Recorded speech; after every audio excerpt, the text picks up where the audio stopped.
High বন্ধুরা, কেমন আছো তোমরা সবাই? আমি জানি তোমরা সবাই অনেক বেশি ভালো আছো, আর তোমার ভালোর জন্যই আজকে আরও একটি নতুন দুর্দান্ত একটি গল্প নিয়ে হাজির হয়ে গেলাম। আসলে কি আর বলবো, আসলে আমি একজন মহিলা মানুষ। আমার বয়স প্রায় ৩৫ বছর। ঠিক এই বয়সে আসলে যদি স্বামী না থাকে, আসলেই বিপদ। ঘরে বিপদ, বাইরে বিপদ, সংসারে বিপদ, সবখানেই কিন্তু এই বয়সে একটা বিপদ। আমার ছেলে, ওর নাম হচ্ছে সিয়াম। আমার ছেলে বলতে গেলে একটু দুষ্টু, ওর মন মানসিকতা অন্যরকম। ওর বাবা সরকারি একটা চাকরি করে ঢাকায়। যেহেতু ওর বাবা সরকারি চাকরি করে ঢাকায়, তাই উনি ওখানের একটা কোয়ার্টারে থাকেন ঢাকায়। মাসে ২-১ বার আসে, তখন আমাকে সময় দেয়। আমরা আসলে গ্রামেই থাকি, কারণ গ্রামে আমার শ্বশুর, শাশুড়ি, ননদ সবাই আছে এবং আমার ছেলেটাও আছে। আমি আমার স্বামীকে অনেকবার বলেছি, ওগো, তোমার যদি কষ্ট হয় তাহলে তুমি একটা কাজ করো, তুমি আমাদেরকে তোমাদের সেই কোয়ার্টারে, তুমি যেখানেই থাকো, তোমাদের এখানে আমাকে নিয়ে চলো। সঙ্গে আমার ছেলেটাকে নিয়ে আসলাম। আর গ্রামে তো ভালো কোনো স্কুল নেই, কলেজও নেই। ওর পড়াশোনার জন্য তো একটা ভালো স্কুল, কলেজ দরকার পড়ে নাকি? এই কথা শুনে আমার হাজব্যান্ড আমাকে বলল, আরে তুমি কি পাগল হয়ে গেছো নাকি? হ্যাঁ, আমিও তো চাই আমার ছেলেটা ভালো একটা স্কুলে, ভালো একটা কলেজে পড়াশোনা করুক, সে মানুষের মতো মানুষ হয়ে উঠুক, সেও একটা চাকরি পাক, বাবার মতো একটা সরকারি চাকরি করুক। কিন্তু ঘটনাটা হচ্ছে অন্য একটা গু। আমি বললাম, কি রকম? সে আমাকে বলছে, আরে তুমি বুঝতে পারছো না? ঘটনা হচ্ছে এই যে, আমি তো এক জায়গায় থাকি না। আমি আসলে সরকারি চাকরি করি ঠিক আছে, কিন্তু আমি মূলত একজন মার্কেটিং অফিসার। আজকে আমাকে বরিশাল, কালকে রংপুর, কালকে সিলেটে বিভিন্ন জায়গায় আমাকে যেতে হয়। আমার কোনো এক জায়গায় নির্দিষ্ট কোনো জায়গা নেই। এই জন্য তো আমি তোমাকে নিয়ে আসতে চাই না। আর তাছাড়া আমার মা বাবার তো বয়স হয়েছে, তাদেরও তো দেখাশোনা করা লাগে, তাই না? আসলে বিয়ের পর নারীদের সবচেয়ে বেশি কষ্ট হয় জামাই ছাড়া থাকতে। মানে তারা সবকিছু পারে, কিন্তু স্বামী ছাড়া থাকতে নারীরা একদমই এটা মেনে নিতে পারে না। তাদের সবচেয়ে কষ্টটা এটাই হয়। তো বেলায় কিন্তু এই কষ্টটা সবচেয়ে বেশি হয়েছে। আসলে আমার যে বয়স, আর এই বয়সটা কিন্তু রাতে একা একা থাকা ভীষণ কঠিন। তো আমার বাড়িতে আসলে আমাদের ৪টা রুম। একটা রুমে হচ্ছে আমার শ্বশুর শাশুড়ি থাকে, আর একটা রুমে আমি আর আমার হাজব্যান্ড, আর একটা রুমে থাকে আমার ছেলে, আরও একটা, এটা হচ্ছে গেস্ট রুম। তো যেহেতু এখন ওর বাবা ঢাকাতে থাকে, বিভিন্ন জায়গাতে চাকরি করে, তো আমি আমার ছেলে সিয়ামকে বললাম, বাবা, তুমি আলাদা না থেকে তুমি মায়ের সঙ্গে থাকো। আসলে কি, এখন জোর বৃষ্টির সময়, আর রাতে তুফান আসে, এত জোর বৃষ্টি আসে, আমার এগুলো আসলে খুব ভয় লাগে। ছোটবেলা থেকেই আমি আসলে এই জোর বৃষ্টি, তুফান বা বাতাস, এই ধরনের কোনো কিছু আমি আসলে ছোটবেলা থেকেই ভয় পেতাম। যে কারণে আসলে আমি একা একা থাকতে পারি না। তাই আমি আমার ছেলেকে এখন এগুলো বলি, সে আমাকে বলে, মা কি বলেন? আপনি এত বড় মানুষ, অথচ একা একা থাকতে পারেন না, এখনো ভয় পান? আপনি তো দেখছি বাচ্চা মানুষের মতো ভয় পান। আরে আমি কত সাহসী, আমি তো বাবার চেয়ে অনেক বেশি সাহসী। আমি এসব কোনো কিছু ভয় পাই না। বৃষ্টি, তুফান, এই জোর বাতাস, যাই কিছু আসুক না কেন, আমি এর কোনো কিছুই ভয় পাই না। তুমি ভয় পেতে পারো, কিন্তু আমি ভয় পাই না। আমি ওকে বললাম, বাবা তুমি তো ভয় পাবেই না, কারণ তুমি তো পুরুষ মানুষ। আর পুরুষরা কখনো কোনো কিছুকে ভয় পায় না। আর মেয়েরা একটা তেলাপোকাকে দেখলেও ভয় পেয়ে যায়, বুঝতে পারছো? আমি তোমার মা ঠিকই, তোমার চেয়ে বড় ঠিকই, কিন্তু আমি তো নারী মানুষ। সে আমাকে বলল, আচ্ছা মা, নারী পুরুষের তফাৎ কি? এখন আমি তাকে কি বলে বা কি করে আমি তাকে এখন বোঝাই যে আসলে নারী এবং পুরুষের তফাৎটা কি? তো আমি তাকে বললাম, শোনো, নারী মানে হচ্ছে কি জানো? নারী মানে হচ্ছে তারা বাচ্চার জন্ম দিতে পারে, তাদের এই ক্ষমতা আছে।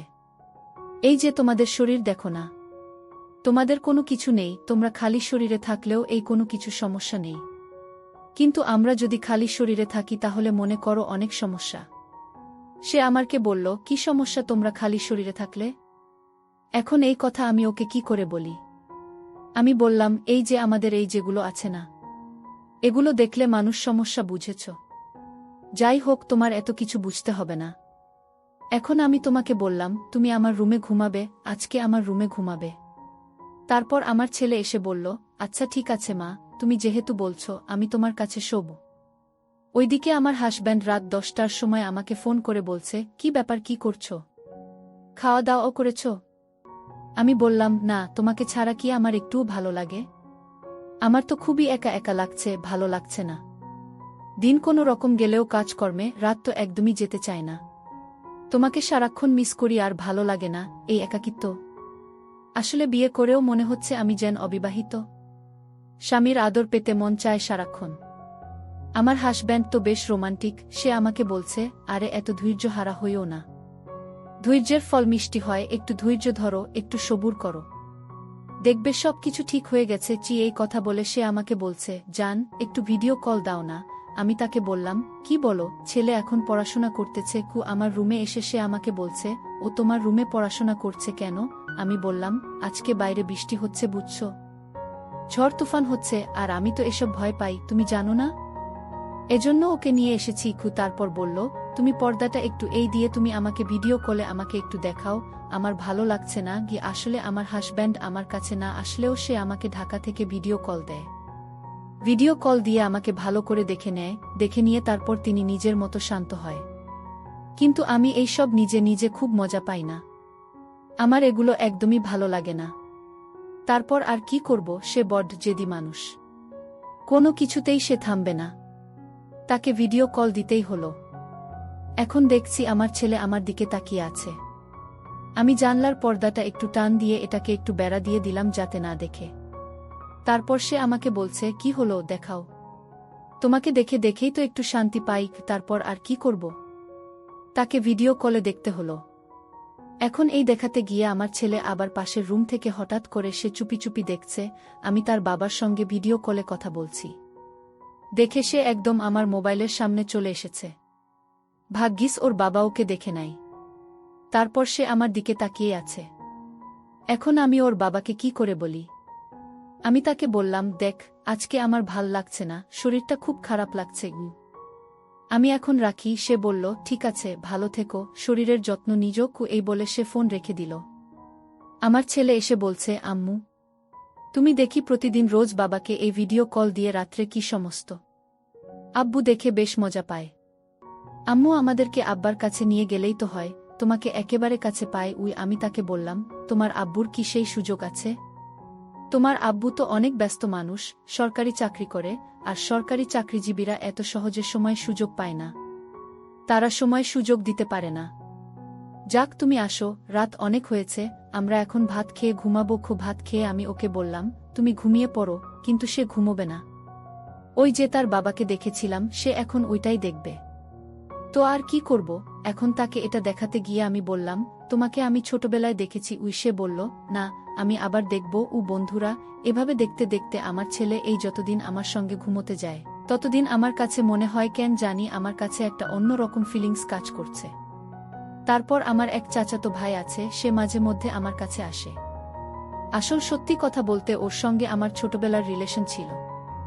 আমি ছোট ছিলাম তো তেমন একটা চালাক ছিলাম না, আর ও বেশ চালাক ছিল। ভিডিও দেখে দেখে বিয়ের আগে আমার সঙ্গে কত কিছু করে ফেলেছে। এই কথা বলতে মাঝে মধ্যেই আসে। ওর বিয়ে শাদী হয় নাই, মাঝে মধ্যে আমার কাছে আসে। আইসা 2-3 রাতে থেকে যায়, আর কেউ কোনো কিছু মনে করে না। কারণ আমার ভাই আমার কাছে থাকবে, এতে কার কি বলার আছে? এদিকে আবার আমার চাচাতো ভাই ফোন দিচ্ছে রাতে। ফোন দিয়ে বলছে, আপু, কালকে একবার বাসায় আসব। আমি বললাম, কেন, কি হয়েছে? সে বলল, কয়েকদিন ধরে তোকে খুব মনে পড়ছে, আর ভালো লাগছে না, আমার আসা দরকার। আমি বললাম, তুই আসলেই তো এগুলো করিস। দেখ, এগুলো আমি একদমই পারব না। আমার বিয়ে হয়ে গেছে। বিয়ের আগে যা করেছিস করেছিস, কিন্তু এখন আর আমি তোকে এই সব দিতে পারব না। এখন আমার স্বামী আছে, আমার সংসার আছে, আমার ছেলে আছে। এগুলো যদি তারা জানতে চায়, তাদের কাছে কি বলবো, কি জবাব দেব? সে কিছুই শুনতে চাইল না। সে বলল, তোর স্বামী তো ঢাকায় থাকে, আর তোর তো একা একা লাগে, তাই না? আমি বেশি কিছু জানতে চাই না, আমি আসছি। তাছাড়া তোর কাছে আমার অনেক ভিডিও আছে, ছবি আছে। রাগ করিস না। যাই হোক, সত্যি কথা বলতে আমারও তো এটা লাগে, তাই না? তাই আমি না করতে পারিনি। ও আমাকে অনেক ভালোবাসে, অনেক সম্মান করে। পরের দিন সকাল 1:00টায় সে চলে এল। আসার পরে আমি ওকে বললাম, তুই হাত মুখ ধুয়ে নে, আমি তোকে খাবার দিচ্ছি। কিন্তু সে হাত মুখ না ধুয়েই আমাকে রুমে নিয়ে গেল, রুমটা বন্ধ করে দিল। একেবারে টানা 8 ঘন্টা 30 মিনিটের জন্য রুমটা বন্ধ ছিল। এদিকে আমার শ্বশুর শাশুড়ি আমাকে খুঁজছে, আমাকে পাচ্ছে না। আমার ছেলে আমাকে ডাকছে, সেও পাচ্ছে না। কি যে একটা অবস্থা! ওকে নিয়ে আমি খুব জামায় পড়েছি। আসলে ওকে আমি কোনোভাবেই আটকাতে পারলাম না। আর আমি তো আগেই বলেছি ও একটু দুষ্টু, চঞ্চল। তারপর শেষ হলে দুজনে খাবার খেলাম। খাওয়ার পরে ও সারাদিন আমার সঙ্গে মজা করছে, নাচছে, গাইছে। সারাদিন কোনোভাবেই থামছে না। দুপুরবেলা ঠিক ৩টার সময় আমার শ্বশুর শাশুড়ি সবাই ঘুমিয়ে পড়ে। তারা আসলে দিনে ঘুমানোর অভ্যাস আছে, ১২ ঘন্টা তারা ঘুমায়। আর এই সময়টাতে আমি একটু ঘুমাই, আমার ছেলেও ঘুমায়। আমি আমার ছেলেকে ঘুম পাড়িয়ে একটু ঘুমাচ্ছি। হঠাৎ করেই আমার চাচাতো ভাই সোহেল আসল আমার রুমে। আমার ছেলে আমার পাশে ঘুমিয়ে আছে। ওকে পাশে রেখেই আমার চাচাতো ভাই এসে আমার শরীরে কাজ করছে। মানে বিভিন্নভাবে আমাকে উত্তেজিত করার চেষ্টা করছে। আমি তাকে অনেক বোঝানোর চেষ্টা করছি, ভাই দেখ, আমার ছেলেটা এখানে শুয়ে আছে। ওর সামনে এগুলো করিস না কি, কিন্তু সে কি আর কোনো কিছু শোনে? সে বলে সে যদি ডেকে দেখে তাকে ৫০০ টাকা ধরিয়ে দেব, আর প্রয়োজন হলে তাকেও আমি করতে দেব। কি এক কথা! সে আর কোনো কিছু মানল না। আমার মুখটা একদম জাতা মেরে কি আর বলবো, একটানে সবকিছু এমন জুড়ে জুড়ে শুরু করল যা বলার বাইরে। আসলে আমার মুখটা আমার হাত দিয়ে চেপে ধরে আছে। আমি আর কোনোভাবেই ওর মুখটা আটকে রাখতে পারলাম না। আমি ওর হাতটা সরিয়ে অনেক জোরে জোরে নিঃশ্বাস নিচ্ছি। নিঃশ্বাস নিতে নিতে হঠাৎ করে দেখি পাশে ঘুমিয়ে আছে আমার ছেলে। হঠাৎ করে ঘুম থেকে উঠে পড়ল, উঠে দেখে আমার চাচাতো ভাই আমার উপরে। ছেলে বেশ কতক্ষণ সময় তাকিয়ে থাকল। আর আমার চাচাতো ভাই ওকে কি বলবে, ওর তো একেবারে গিয়ে কাণ্ডজ্ঞান বলে কোনো কিছু নেই। আরে বাবা, আমার ছেলেটা দেখতে চাইছিল তো একটুও থামে না। ও আমার উপর থেকে নামবে না। সে থামবে না। সে যা দেওয়া শুরু করেছে তার কাজ শেষ হবে। আর কি, আমার ছেলের সামনেই সে কাজ সারছে। তারপরে ভাবে, আমার ছেলেটা একেবারে তাকিয়ে রইল যে এটা কি হলো। তারপর ওর কাজ করে চলে গেল। এখন আমার ছেলে সিয়াম আমাকে বলছে, মা, আমি মাঝে মধ্যে দেখি এই যে আমার মামা এসে তোমার সঙ্গে এই কাজগুলো করে। এটা তো আমার বাবার অধিকার। এটা কি ঠিক মা, তুমি যে মামার সঙ্গে এগুলো করো? আমি বাবাকে বলে দেব? এই কথা বলতে আমি তাকে অনেক বোঝানোর চেষ্টা করেছি। তাকে আমি ২০০০ টাকাও দিয়েছি। তার মামা তাকে অনেক বোঝানোর চেষ্টা করেছে। সে কোনো কিছুতেই বুঝছে না। সে বলে, আমার কাছে তো মোবাইল আছে। আমি আব্বুকে সবকিছু বলে দেব। ঠিক আছে, এখন যদি ওর আব্বার কাছে সবকিছু বলে দেয় তাহলে তো আমার সংসারটা নষ্ট হয়ে যাবে। আর আমার ছেলে এখন, ওর সঙ্গে আমি কিভাবে বলি? আজকে রাত্রে আমি আর আমার বাড়ির চাচাতো ভাই মিলে একটা বুদ্ধি করলাম যে আমার ছেলেও তো দেখতে বেশ ফ্যাশনেবল হয়েছে, প্রায় ১৪-১৫ বছর বয়স। আচ্ছা, ওরও তো মন চায়। আচ্ছা, ওকে আমি জিজ্ঞাসা করলাম, আচ্ছা সিয়াম, শুনলাম তুমি নাকি স্কুলে প্রেম করো। তোমার নাকি বান্ধবী আছে, গার্লফ্রেন্ড আছে? কি, মার কাছে এগুলো লুকাও? দাঁড়া, আমিও তোমার বাপের কাছে সবকিছু বলে দেব। লুকিয়ে লুকিয়ে এগুলো করো। সে আমাকে বলছে, আম্মু, তুমি বিশ্বাস করো, আমাকে অনেক মেয়ে অফার করে, কিন্তু আমার কোনো মেয়েই ভালো লাগে না। গিয়ে আমি তাকে বললাম, আচ্ছা তাই নাকি? দুধে ধোয়া তুলসী পাতা তুমি? তোমার বাবাই তো কত বেশি কেনা চাইছে, আর তুমি কি ভালো হবে? তুমি তো তারই সন্তান, তুমি কি ভালো হবে? আমি তাকে কোনো সুযোগ দিলাম না। আমি তাকে বললাম, সিয়াম, আচ্ছা তুমি কি চাও বলো তো? টাকা পয়সা? আর আসলে তোমাকে আমি কি দিলে তুমি তোমার বাবার কাছে এই কথাটা বলবে না? প্লিজ দেখো সিয়াম, তুমি যদি এই কথাটা বলো, তোমার মায়ের সঙ্গে তোমার বাবার সংসারটা ভেঙে যাবে। আর তুমি কি এটা চাও? সে আমাকে বলছে, আম্মু, আচ্ছা ঠিক আছে, আমি বলবো না, তবে একটা শর্ত আছে। কি? তারপর বললাম, কি শর্ত বলো গো? চাই মামাকে বলো চলে যেতে, কারণ আমি চাই না আমার কোনোদিন এখানে আসুক। এবারের মতো তোমাকে মাফ করে দেব। উনি চলে গেলে আরও একটা শর্ত আছে। তারপর ওকে আমি বললাম আমার চাচাতো ভাইকে বাড়ি চলে যেতে। দেখ লাহি মনে করে গেছে। তারপর ও চলে গেল। রাত যখন আমরা ঘুমোতে যাব, ঠিক সেই মুহূর্তে এই আমার ছেলে আমাকে সত্যিটা বলতে চাইল। মা বলল, তোমার চাচাতো ভাই তখন চলে গেছে। আমি বললাম, হ্যাঁ চলে গেছে। আমি বললাম, এখন তুই কি চাস বলতো? কে কত টাকা দিতে হবে? সে আমাকে এমন কথা বলল, আসলে এই কথা শোনার জন্য আমি আমার জীবনেও প্রস্তুত ছিলাম না।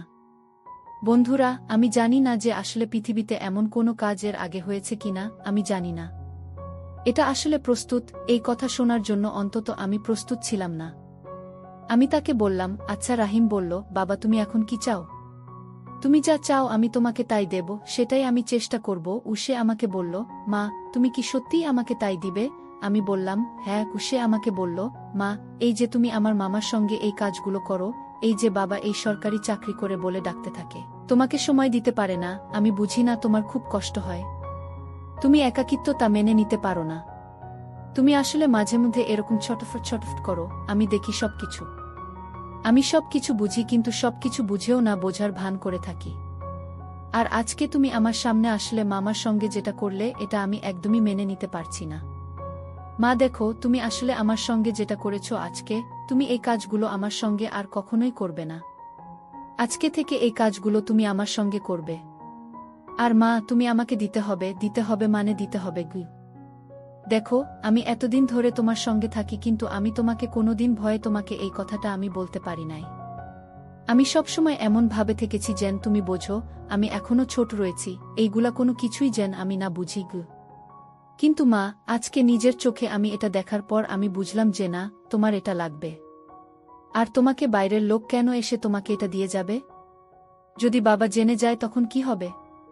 দেখ, আমি গোঁড়া মানুষ আছি, তোমার নিজের মানুষ আছি। আমি যদি তোমার সঙ্গে এটা করি তাহলে কেউ জানবে না। এখন তুমি কি বলো? বাকিটা হচ্ছে তোমার উপরে। আমি ওর মুখে এই কথা শোনার পর আমি ওকে বললাম, সিয়াম তুই এটা কি বলছিস বাবা? তুমি আমার সন্তান, আমার ছেলে। দেখ, তোকে আমরা মানুষ করেছি। না না, এটা আসলে সম্ভব না। দেখ, তোর বাবা যদি এই কথাটা কোনোভাবে শুনে, কোনোভাবে যদি তার কানে যায়, দেওয়ালেরও কিন্তু কান আছে, তাহলে কিন্তু আসলে এই সমাজে আমি মুখ দেখাতে পারব না। আমি যে কই যাব, আমি সেই রাস্তাটা এখনো জানি না। সিয়াম, এটা হয় না বাবাগু। তুমি বরং একটা কাজ করো, তুমি যে স্কুলে পড়াশোনা করো, এখানে তো অনেক মেয়ে আছে, তুমি ওখান থেকে একটা মেয়ের সঙ্গে রিলেশন করো, তারপর তুমি বাসায় নিয়ে এসো মেয়েটাকে, তোমার যা ইচ্ছে তুমি তাই করো, আমি তোমাকে বাধা দেব না। ঠিক আছে? দরকার পড়ে আমি টাকা দিচ্ছি গু। আমি বললাম, আম্মু আমি আসলে টাকা পয়সা কোনো কিছুই চাই না। আমার কোনো কিছু লাগবে না। আমার তোমাকে লাগবে, মানে আমার তোমাকে লাগবে। আমি আর কোনো কিছু বুঝি না। এই যে তুমি বাবার অভাবে দিনের পর দিন এভাবে বর্ষণের শিকার হচ্ছ, এই যে তুমি একা থাকতে আছো, তোমার কিন্তু অনেক কষ্ট হচ্ছে আম্মু। না, তোমার এই কষ্টটা আমি আর কোনোভাবেই মেনে নিতে পারবো না। আমি কোনোভাবেই মেনে নিতে পারবো না। আম্মু, আমি যা বলেছি তুমি যদি তা না শোনো তাহলে আমি কিন্তু বাবার কাছে বলে দিব, বাবা ছেলে আমার এতটা যে এতটা লাগে। এখন এই ছেলেকে আমি কিভাবে বলি? ওকে আমি কিভাবে সামলাই? ওকে আর কোনোভাবেই আমি সামলাতে পারছি না। এখন শেষ পর্যন্ত কে আমার দিতেই হলো। এখন আমি বললাম, ঠিক আছে গি। ঠিক আছে, বাবার জিনিস যদি চালায়, ছেলে যদি গ্রহণ করতে চায়, ঠিক আছে নাও, আমি তোমাকে মানা করব না। আমি তোমাকে বাধা দেব না। তবে হ্যাঁ, তোমার বাবা যদি এই বিষয়টা জানে, তোমার বাবার কানে যদি এই কথাটা যায়, যদি কেউ বলে, তাহলে তখন তুমি তোমার বাবাকে কি বলবে? আমার ছেলে আমাকে বলছে, বাবার বিষয়টা তুমি আমার উপর ছেড়ে দাও। বাবা এটা কোনো দিনই জানতে পারবে না। বাবা সরকারি চাকরি করে, ঠিক আছে, গিয়ে দেখো বাবাও আসলে কত মেয়ের সঙ্গে এগুলো করতেছে। আর আম্মু তোমার কষ্ট হবে, বুঝেছ? আমি তোমার কষ্টটা মেনে নিতে পারবো না।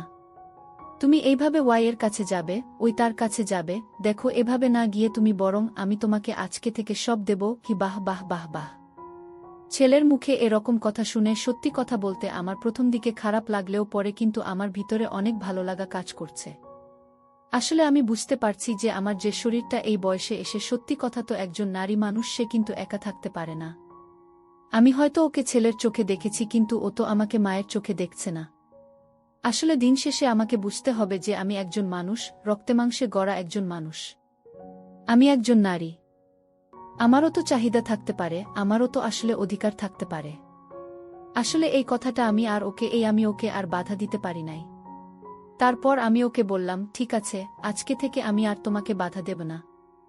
আর তোমাকে এখন আর আমাকে লুকিয়ে লুকিয়ে দেখতে হবে না গিয়ে। আমি অনেকদিন লক্ষ্য করেছি, অনেকদিন আমি খেয়াল করেছি, তুমি লুকিয়ে লুকিয়ে আমাকে দেখো। আর সে সত্যি কথা বলতে আমারও ইচ্ছে করে মাঝে মধ্যে। আসলে বৃষ্টি, ভয়, ঝড়, তুফান অনেক কিছু ভয় পায়। আমার ছেলেটা একটু সোজা সরল ছিল, তো ওই জন্যই ওকে নিয়ে এসেছিলাম।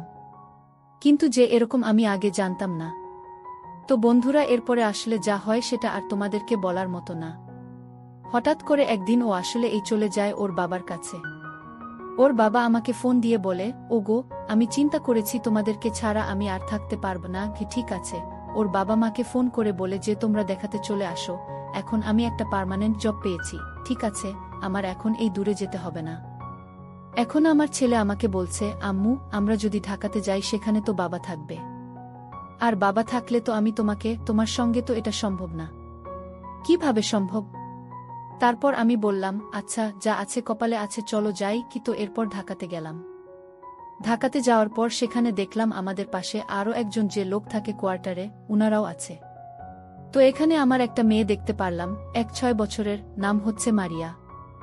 আসলে আমার হাজব্যান্ড আমার ছেলের বুবু করার জন্য ওকে রেখেছে। যাওয়ার পর এরকম একটা চমক পাব আমি আসলে ভাবতে পারিনি। আসলে এই যে আমার ছেলেকে বিয়ে দিবে, বিয়ে দেওয়ার জন্য আমরা মূলত দেখা গেছে, তো আমাকে বলছে, দেখো তো মেয়েটা কেমন সুন্দর না, আমাদের বাহিনীর সঙ্গে তো বেশ ভালো মানাবে। আল্লাহি তো মেয়েটাকে দেখে প্রথমে অনেক পছন্দ করে ফেলে, তারপর আমাকে এসে আমার কানে কানে বলছে, আম্মু, আমি যদি ওকে বিয়ে করি, বিয়ের পরে কি আমি কি তোমার সঙ্গে ওই কাজটা করতে পারবো, আমার বউকে আমাকে দিবে? আমি তাকে বললাম, আরে পাগলা, বিয়েটা তো আগে কর, শোনো, সময় শুধু থাকলে আমরা আবারও এটা করতে পারবো, কোনো সমস্যা নেই। হ্যাঁ, তোমার বুকে তোমাকে সারাদিন বেঁধে রাখবে নাকি মেয়েটা?